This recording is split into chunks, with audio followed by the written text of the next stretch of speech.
মুসলমানের কাছে সবচেয়ে সহজ পাপ হচ্ছে মিথ্যা বলা।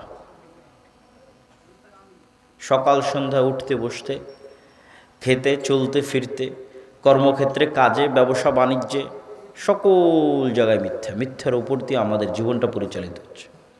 জন্ম নিবন্ধনের জন্ম তারিখ থেকে শুরু করে, সার্টিফিকেট থেকে শুরু করে প্রত্যেকটা ধাপে ধাপে আমরা কিসের উপর প্রতিষ্ঠিত আছি?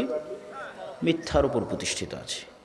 তাহলে কি আল্লাহ আমাদেরকে দিয়ে ইসলামকে রাষ্ট্র ক্ষমতার দায়িত্ব দিবে? আমাদেরকে দায়িত্ব দিলে তো আমরা সাবেক প্রধানমন্ত্রী এবং তার যে 16 বছরের শাসন ছিল তার চাইতে বড় দুর্নীতিবাজ হব হচ্ছে আমরা। অবশ্যই যতই বড় নামাজি তাহাজ্জুদ গুজার হন না কেন, মিথ্যা আমাদের রক্তের মধ্যে ঢুকে আছে। সুতরাং আমিও রাষ্ট্র ক্ষমতায় গেলে আমিও দুর্নীতিবাজ হব, এটাই ঠিক। এই জন্য আল্লাহ কখনো আমাকে ইসলামের নামে রাষ্ট্র ক্ষমতা দিবে না, ইসলামের দুর্নাম হয়ে যাবে। এবং ইউরোপ এবং আমেরিকায় গিয়ে এই জিনিসটা আমি আরও ভালো রিয়েলাইজেশন করেছি যে মুসলমানেরা কী পরিমাণ মিথ্যা বলতে পারে। পুরো ইউরোপের যাত্রাটা মুসলমানের মিথ্যার উপর দিয়ে পরিপূর্ণ।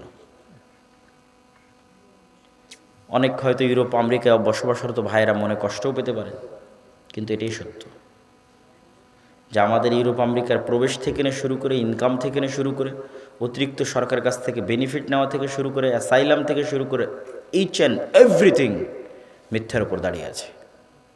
কিন্তু সে মুসলমান, হাজি, নামাজি, উমরাকারী, এভরিথিং।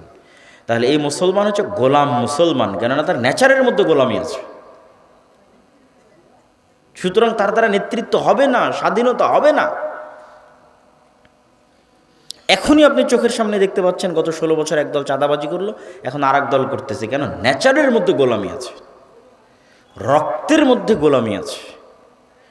তাহলে যতক্ষণ আমরা নিজেরা নিজের থেকে সংশোধন না হচ্ছি, ততক্ষণ আল্লাহ আমাদের সংশোধন করে দিবে?